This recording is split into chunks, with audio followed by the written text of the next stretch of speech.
for to Africa, to the country of Guinea, where the military has dissolved the government and sealed borders. Now, here's some context. Guinea is part of the West African coup belt. It's another junta-ruled former French colony.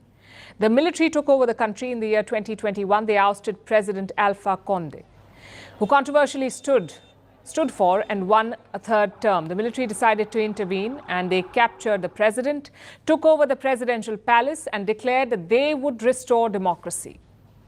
If the story sounds familiar, that's because it is. West Africa has seen numerous coups over the last few years. Mali, Burkina Faso, Niger are some examples. Guinea is also part of this coup belt. But it was looked at a bit differently. The military here had agreed to return to democracy in a given time frame. They had agreed to hold elections and hand over power by December 2024. That's this year. They were working with the civilian government to achieve this, a government that the junta itself had appointed after the coup. But there's been a new development now. On Monday, Guinea's junta made this announcement. Article 1er.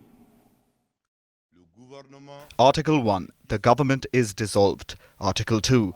Everyday matters will be managed by the cabinet directors, secretaries general and deputy secretaries general until a new government is put in place.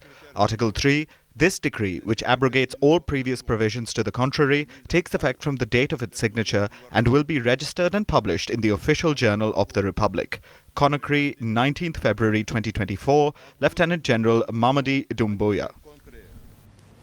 Let me break that down for you. Guinea's junta-appointed civilian government has been dissolved. No reason has been given. Government functions are to be conducted by junior officials. A new government will apparently be put in place, but no timeline has been given for this. That's all that the junta has said in its official announcement. Also, a side note. Look at the way this announcement was delivered. Multiple soldiers in this frame, standing on a flight of stairs, some of them wearing masks and holding rifles. It was very cliche and clearly meant to intimidate people.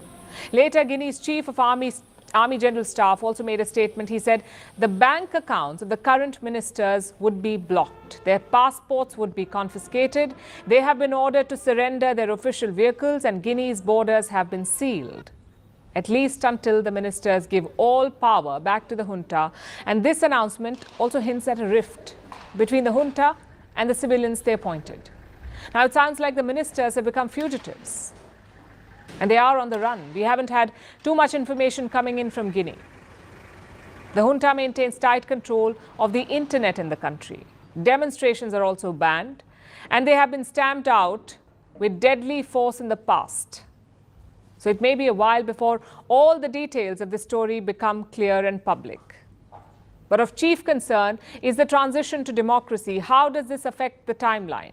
The junta was supposed to take power back by December this year. Will they still give power back, rather? Will they still adhere to this deadline? Or will this drama with the government be used as an excuse, a reason for the junta to extend its hold on power?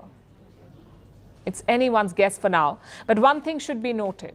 Guinea's junta is not without potential friends. 3 of its neighbors are also run by juntas: Mali, Burkina Faso and Niger. The 3 nations have already come together. They have formed an alliance. They're even planning to come up with a new common currency. These 3 nations may welcome a 4th musketeer. So Guinea's junta may have an incentive to work with them. But what does that mean for the people of the country, for Guinea, and for stability in West Africa overall? We'll find out in the days to come.